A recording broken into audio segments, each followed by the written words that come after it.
नमस्कार फ्रेंड्स, आप देख रहे हैं सरकारी जॉब भर्ती और मैं हूं हेमेंद्र साहू। दोस्तों, आज की टॉपिक में बात करने वाले हैं भित्र भर्ती 2022 का जो एग्ज़ाम होने वाला है उसका है।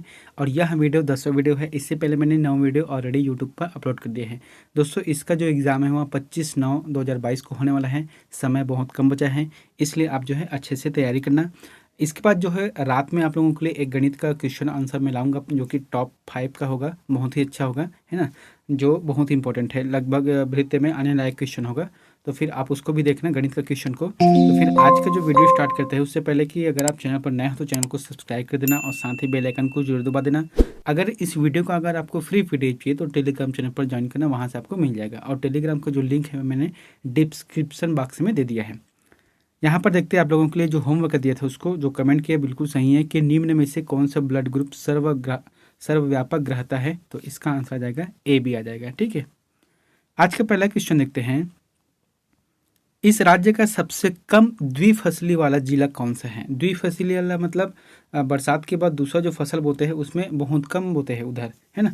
तो ऑप्शन यहाँ पर है धमतरी, कोरबा, बीजापुर, बस्तर। इसका आंसर आ जाएगा बीजापुर आ जाएगा। ठीक है, बीजापुर जो है छत्तीसगढ़ राज्य का सबसे कम द्विफसली वाला जिला है, क्योंकि देखो वहाँ पर ना तो नहर की सुविधा है ज़्यादा और ना ही ट्यूबवेल की सुविधा है, तो फिर फसल उगता है नहीं उधर। नेक्स्ट क्वेश्चन है, बस्तर बैंड के संयोजक है। तो छत्तीसगढ़ के जो बस्तर बैंड बहुत विख्यात है, विश्व विख्यात है, विश्व में यानी कि देश से बाहर भी इन लोगों का कार्यक्रम चलता है। तो इसके संयोजक कौन है?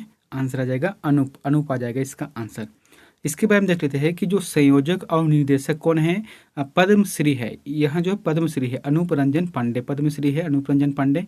इसमें बस्तर के लगभग 60 से अधिक पारंपरिक दुर्लभ जनजाति वाद्यों की संगति में जुगलबंदी से भरपूर सराहनीय अर्जित होती है। यानी कि जो छत्तीसगढ़ के जो दुर्लभ वाद्य यंत्र है, खासकर से जो बस्तर संभाग में, जैसे कि अपन मैदानी इलाके में देखें तो फिर डफड़ा हो गया, निशान है, मोहरी है ना, और झुमका है, अलग अलग किड़िंगी है। तो बहुत सारे जो 60 वाद्य यंत्रों का इसमें समूह है जो कि जुगलबंदी के साथ चलता है, बहुत ही अच्छा रहता है।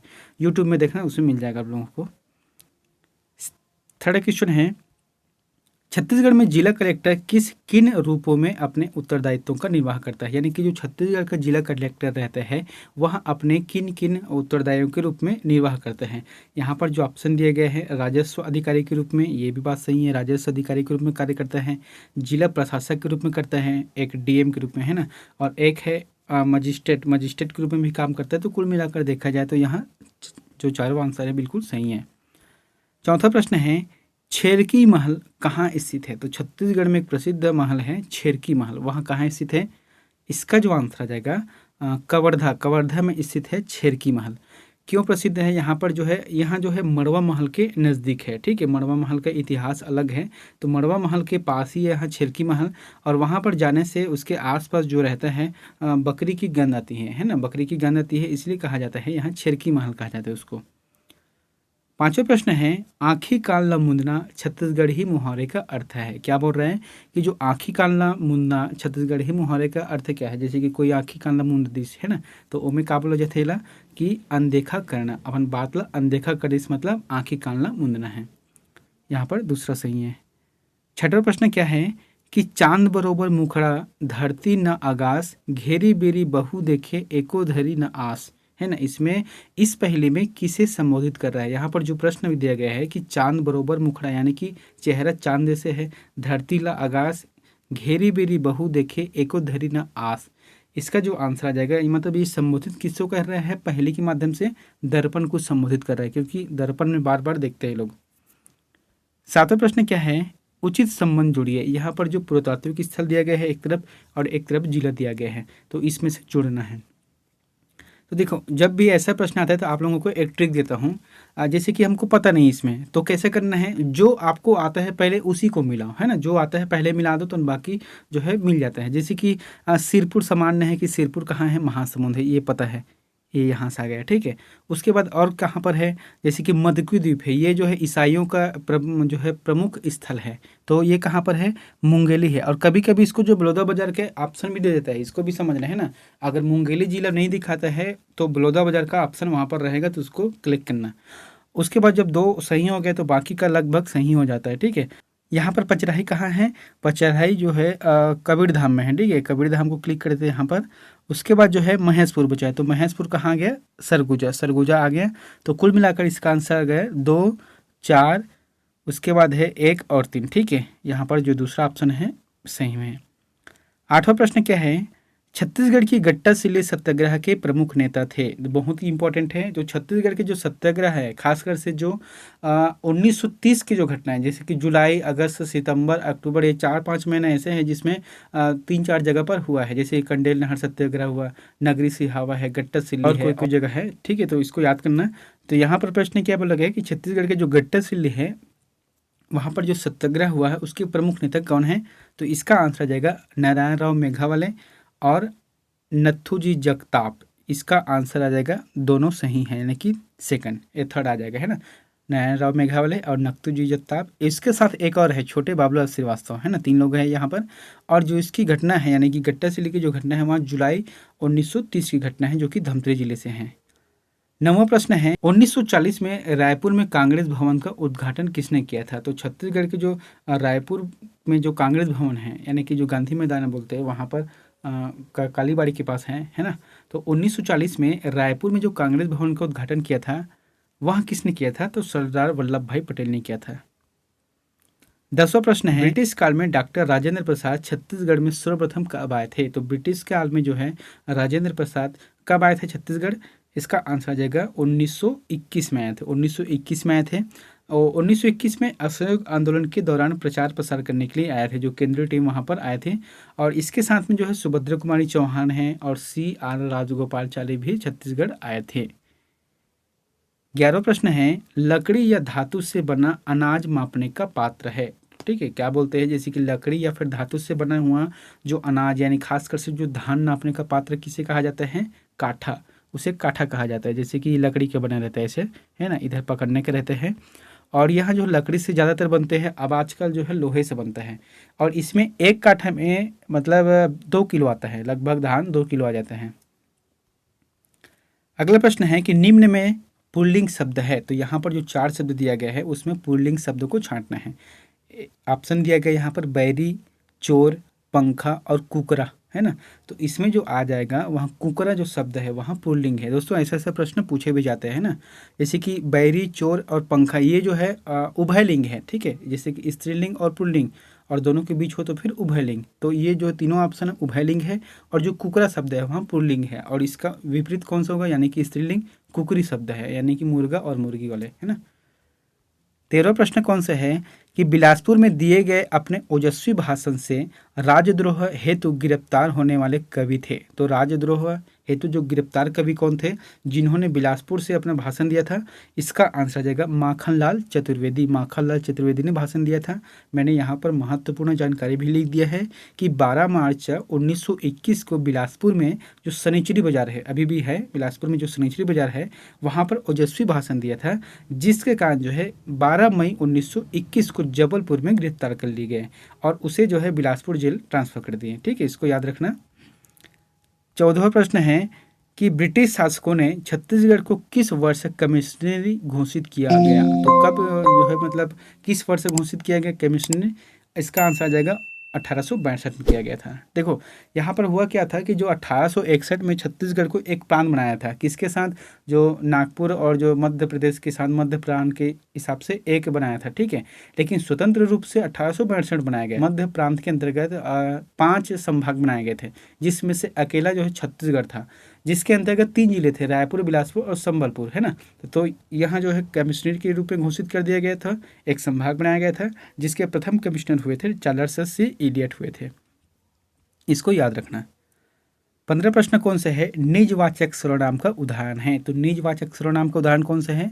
ऑप्शन आ जाएगा यहाँ पर अपन पारीला खेल डारे। जो अपन पारीला खेल डारे यानी कि यहाँ निजवाचक है, अपने लिए बोल रहा है कि अपन पारीला खेल डारे, मतलब निजवाचक सर्वनाम का उदाहरण है। दोस्तों जो भी प्रश्न आ रहा है आप जो है अच्छे से ध्यान से समझना और याद रखना है। ऐसा नहीं कि ये सिर्फ प्यून के लिए है, आने वाला जितना भी एग्जाम है आपके लिए बहुत ही इंपॉर्टेंट है। अभी जैसे प्यून भर्ती है, अभी CGTET का चल रहा है, तो ठीक है, CGTET के अंतर्गत जो पहला पेपर है उसके बाद दूसरा पेपर है जो कि साइंस से है और एक आर्ट वालों के लिए है। तो इन सभी में काम आते हैं, कभी भी क्वेश्चन खाली ऐसा नहीं कि ये खाली जाएगा, अभी तो कभी आएगा ही आएगा, ठीक है। उसके बाद है एडीओ का, हो सकता है आ जाएगा, छात्रावास अधीक्षक का है, आमीन का है, और उसके बाद 26 नवंबर को तो सीजीपीएससी का खुलता ही है, ठीक है। इन सभी में काम आता है, आपको याद करना है, मतलब याद करना है, अगर सिलेक्शन होना है तो फिर याद करना है, इसके अलावा कोई चारा नहीं है, ठीक है। 16वां प्रश्न क्या है कि भोरम देव मंदिर का निर्माण हुआ, तो भोरम देव मंदिर का निर्माण कब हुआ है, यहाँ पर जो ऑप्शन दे दिया है, यानी कि भोरम देव मंदिर का जो निर्माण हुआ है किसके काल में हुआ है, तो ऑप्शन क्या है, फनी नागवंश काल, फनी नागवंश काल में हुआ है। फनी नागवंश काल में जो भोरम देव मंदिर है उसका निर्माण हुआ है कवर्धा में हुआ था, है ना। जो फनी वंश के राजा थे कौन, गोपाल देव ने 1089 यानी इसका निर्माण कवर्धा के ग्राम चौरा में निर्माण कराया था। 17वां प्रश्न क्या है कि रायपुर में रतनपुर के कलचुरी शाखा का प्रथम शासक कौन था, तो रायपुर में जो रतनपुर के जो कलचुरी शासक है ना, जिसको लाहौरी शाखा भी बोलते हैं, उसके प्रथम शासक कौन था, रामचंद्र देव थे। आंसर आ जाएगा सेकंड आ जाएगा। 18वां प्रश्न क्या है कि बहुटा का मतलब है, यानी कि जो बहुटा है ये छत्तीसगढ़ का एक आभूषण है, ठीक है। तो कहाँ पहने जाते हैं, बाह में पहने जाते हैं, इसको तो यहाँ पर बता दिया मैंने। जो बहुटस है वहाँ एक आभूषण है जिसमें जो है स्त्रियाँ है ना, जो स्त्रियाँ हैं अपने बाह में पहनती हैं। 19वां प्रश्न है छत्तीसगढ़ का निम्न में से कौन सा वाद्य मुंह से बजाया नहीं जाता, यानी कि जो 4 ऑप्शन दिए गए हैं उसमें से ऐसा वाद्य यंत्र जिसे मुंह से नहीं बजाया जाता, तो मोहरी जो है मुंह से बजाया जाता है, जो शादी विवाह के कार्यक्रम में होते थे पहले ज़माने में, और तोड़ी भी है, बंसी भी है, ये जो तीनों हैं वहाँ मुंह से बजाए जाते हैं, लेकिन जो मुयांग है वहाँ मुंह से नहीं बजाया जाता। ऑप्शन आ जाएगा चौथा आ जाएगा।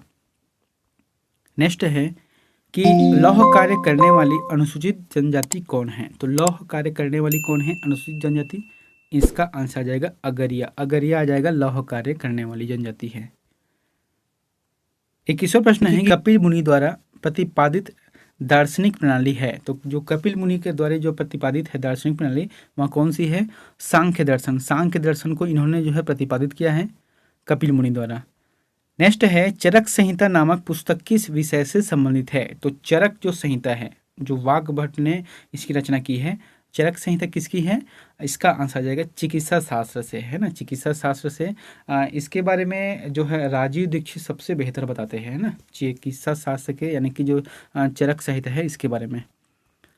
23वां प्रश्न है कि नालंदा विश्वविद्यालय किस लिए विश्व प्रसिद्ध था, तो नालंदा विश्वविद्यालय किस लिए प्रसिद्ध था, इसका आंसर आ जाएगा यहाँ पर बौद्ध धर्म का यहाँ पर पढ़ाई होता था, दर्शन के, यानी कि कह सकते हैं यहाँ पर जो बौद्ध धर्म है यहाँ पर आके पढ़ते थे। अभी जो हाल में देखा जाए तो इसका सिर्फ एक साक्ष्य मिलता है, बाकी कुछ नहीं है ना, क्योंकि जब मुगल आए उस समय इसको सब नष्ट कर दिए। और नालंदा विश्वविद्यालय कहाँ पर है, यहाँ बिहार राज्य में है, बिहार में है। और एक उसी समय एक और विश्वविद्यालय चलता था मतलब भारत देश में, तक्षशिला विश्वविद्यालय है ना, जो कि पाकिस्तान में पड़ता है भी, वो भी जो है ध्वस्त हो गए हैं। उसके बाद 24वां प्रश्न यहाँ है कि गुजरात विजय की यादगार में अकबर ने किसका निर्माण कराया था, तो गुजरात जो विजय अभियान में अकबर ने किसका निर्माण कराया था, इसका आंसर आ जाएगा बुलंद दरवाजा। देखो इसके बारे में देखते हैं कि जो गुजरात विजय के दौरान अकबर ने लगभग 1571 के आसपास की घटना है, गुजरात पर विजय प्राप्त की। तो गुजरात विजय के उपलक्ष्य में इन्होंने यूपी के जो है ना, जो लखनऊ से लगभग 40 किलोमीटर दूर है फतेहपुर सिकरी, तो वहाँ पर बुलंद दरवाजा का निर्माण कराया। बुलंद दरवाजा का निर्माण जो है गुजरात विजय के उपलक्ष्य में यूपी में कराया था, है ना, इसको याद रखना है। नेक्स्ट प्रश्न है किस इतिहासकार ने शाहजहां के शासनकाल को मुगल काल का स्वर्ण युग कहा है, तो किस इतिहासकार हुए, यानी कि कौन से इतिहासकार हुए जिन्होंने जो शाहजहां के शासनकाल को मुगल काल का स्वर्ण युग कहा है, तो इसका आंसर आ जाएगा A.L. श्रीवास्तव, A.L. श्रीवास्तव ने कहा है। देखो इस समय जो है मुगल काल के जो शासक हुए, शाहजहां के जो शासक हुए, इसके समय में स्थापत्य कला बहुत ही अच्छा था, जो स्थापत्य कला थे बहुत ही चरम सीमा पर थे। यानी कि जैसे कि इसके उदाहरण भी मिलते हैं, दिल्ली में कौन सा लाल किला है और जामा मस्जिद है और दो चार है, यानी कि बहुत से ऐसे जो निर्माण कराया है स्थापत्य कला क्षेत्र में, इसीलिए कहा गया है स्वर्ण युग कहा गया है। और जहांगीर के समय में चित्रकारी को कहा गया है, ठीक है। नेक्स्ट प्रश्न है किस मुगल बादशाह ने जजिया कर नामक कर पुनः लगाया, तो किस मुगल बादशाह ने जजिया कर नामक जो कर है उसे पुनः लगाया ब्राह्मणों पर, इसका आंसर आ जाएगा औरंगजेब, औरंगजेब ने लगाया था। औरंगजेब जो कि बहुत ही खतरनाक शासक थे, यहाँ जो है ज़्यादातर ब्राह्मणों को, यानी कि जो मुसलमान नहीं थे उन लोगों को टारगेट करते थे। इससे पहले जो है अकबर ने जो जजिया कर को समाप्त कर दिया था। उसके बाद औरंगजेब ने इन्हें पुनः चालू कर दिया।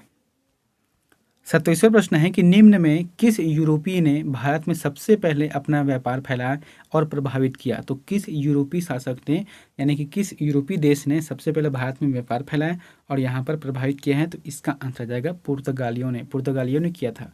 और हालांकि जो सबसे पहले यानी भारत के लिए जो समुद्री मार्ग की खोज किसने किया है? वास्को डी गामा ने किया है 1498 में, और ये पुर्तगाली थे। नेक्स्ट प्रश्न है 28वां नंबर है कि अल्बुकर्क ने गोवा के 1510 में किससे छीना? यानी कि गोवा को किससे छीना 1510 में? आंसर आ जाएगा बीजापुर के सुल्तान से छीना है। 29वां प्रश्न है कि आधुनिक भारत में हिंदू धर्म में पहला सुधार आंदोलन था। तो आधुनिक भारत में हिंदू धर्म में पहला सुधार आंदोलन किसने किया था? किसके माध्यम से किया था? आंसर आ जाएगा ब्रह्म समाज थे। और ब्रह्म समाज की स्थापना 1828 में राजा राम मोहन राय द्वारा किया गया। हालांकि इससे पहले इस सभा को, यानी कि ब्रह्म समाज को, आत्मीय सभा के रूप में जाना जाता था। नेक्स्ट प्रश्न है कि बारदौली सत्याग्रह जो कि 1928 में हुआ, इसका नेतृत्व किसने किया? तो किसने किया है बारदौली सत्याग्रह का? इसका आंसर आ जाएगा वल्लभ भाई पटेल ने किया है। और वहाँ पर जब गए नेतृत्व करने के लिए, तो वहाँ की जो महिलाएं हैं, ज़्यादातर महिलाओं ने इसे जो है सरदार कहकर संबोधित किया। इसीलिए उसी दिन से कहा गया है कि सरदार वल्लभ भाई पटेल, और इसका वाजिब नाम क्या है? वल्लभ भाई पटेल थे। भाई तो गुजराती लोग भाई और बहन ज़्यादा बोलते हैं ना। नेक्स्ट प्रश्न है कि वर्ष 1932 में अखिल भारतीय हरिजन संघ के संस्थापक कौन थे? तो 1932 में अखिल भारतीय हरिजन संघ के संस्थापक कौन हुए थे? महात्मा गांधी हुए थे। नेक्स्ट प्रश्न है गांधी जी भारतीय राष्ट्रीय कांग्रेस के अध्यक्ष कितनी बार बने? तो भारतीय राष्ट्रीय कांग्रेस के जो अध्यक्ष है वहाँ गांधी जी, महात्मा गांधी कितनी बार बने हैं? इसका आंसर आ जाएगा एक बार बने हैं, सिर्फ एक बार बने हैं, और 1924 में, जो कि बेलगांव अधिवेशन में बने थे। अगला प्रश्न है छायावाद प्रवर्तक के जन्मदाता कौन है? तो छायावाद के जो प्रवर्तक हैं उसके जन्मदाता कौन है? यहाँ पर जो ऑप्शन दिए गए हैं केशवदास, जयशंकर प्रसाद, अज्ञेय और विश्वनाथ। तो इसका सही आंसर आ जाएगा जयशंकर प्रसाद, जो कि छायावाद के प्रवर्तक है, यानी कि जन्मदाता है। नेक्स्ट प्रश्न है कि ओष्ठ व्यंजन के उदाहरण नहीं है। ओष्ठ व्यंजन की उदाहरण मतलब ओठ से बोलने वाला जो शब्द है, इसके उदाहरण नहीं है। तो यहाँ पर जो आंसर दिए गए हैं उसमें ता वर्ग ऐसे हैं, यानी कि जो त शब्द है वहाँ ओष्ठ व्यंजन के उदाहरण नहीं है। तो तक किसका उदाहरण है? यहाँ तालुक है, ठीक है, तालक, यानी कि जो जीभ के नीचे वाला भाग को टच करता है। आप एक बार बोल के देखना, जो जीभ के नीचे वाला भाग को यहाँ टच करता है, ठीक है। उसके बाद जो है फ, पा और भा, ये जो शब्द है ओष्ठ व्यंजन के उदाहरण हैं, जो कि प वर्ग से, जो प वर्ग में जितने वर्ग हैं, यानी कि प, फ, ब और भ, म, ये जो 5 वर्ग है, जो 5 शब्द है वह ओष्ठ व्यंजन के उदाहरण हैं। 5वां प्रश्न है निम्न में से कौन संयुक्त व्यंजन नहीं है? तो संयुक्त व्यंजन कौन सा नहीं? यहाँ पर जो 4 ऑप्शन दिए गए हैं छ, त्र, श और ज्ञ, इसका आंसर आ जाएगा थर्ड आ जाएगा। जो स है वहाँ संयुक्त व्यंजन का उदाहरण नहीं है। और बाकी जैसे कि बाकी छ, त्र और ज्ञ और साथ में एक और आते हैं स्रा, ये चारों जो है संयुक्त व्यंजन का उदाहरण है। इसको पूछे भी जाते हैं, व्यापक में पूछते हैं, ठीक है, आपको याद रखना पड़ेगा। और जो स वर्ग है, यानी कि जो स शब्द है वह मूल व्यंजन का उदाहरण है, मूल व्यंजन का उदाहरण है। 36वां प्रश्न है कि व्यंजन की परिभाषा है। तो व्यंजन की परिभाषा क्या है? इसका आंसर आ जाएगा स्वर की सहायता से बोले जाने वाला वर्ण है, ठीक है। बिना स्वर की सहायता से इसको नहीं बोले जा सकते, इसलिए कहा गया है कि स्वर की सहायता से बोले जाने वाले जो वर्ण है वहाँ व्यंजन है। 37वां प्रश्न है कि वाक धन इस की संधि होगी। वाक धन इस की संधि क्या होगी? वागीस, वागीस आ जाएगा, उसमें से बड़ा ई आएगा, है ना, बड़ा ई, यानी कि बड़ा गी आ जाएगा वागीस में। अगला प्रश्न है सप्तर्षि संधि विच्छेद का चयन कीजिए। यहाँ पर लिखा है सप्तर्षि संधि विच्छेद का चयन कीजिए। तो इसका आंसर क्या जाएगा? सप्तधन ऋषि, यानी कि सप्तऋषि यहाँ पर है। 39वां प्रश्न है कि पंचामृत में कौन सा समास है? तो पंचामृत में कौन सा समास है? इसका आंसर जाएगा द्विगु समास है, क्योंकि द्विगु समास ऐसा समास है जिसमें अंकों को प्रधान देते हैं। जो कि शब्द है उसके सामने अगर कोई भी अंक आता है ना, एक से लेकर कोई भी अंक आता है, तो उसे कहा गया है द्विगु समास कहा गया। यहाँ पर पंचामृत में क्या है? पंच, यानी कि 5 को जोड़ा गया है, तो फिर यह द्विगु समास हो गया। दोस्तों 40वां क्वेश्चन आप लोगों के लिए होमवर्क है, तो प्लीज़ इसका आंसर कमेंट करके जरूर बताएं। आप लोगों के लिए प्रश्न है कि नेत्रदान में आँख का कौन सा भाग प्रयुक्त किया जाता है।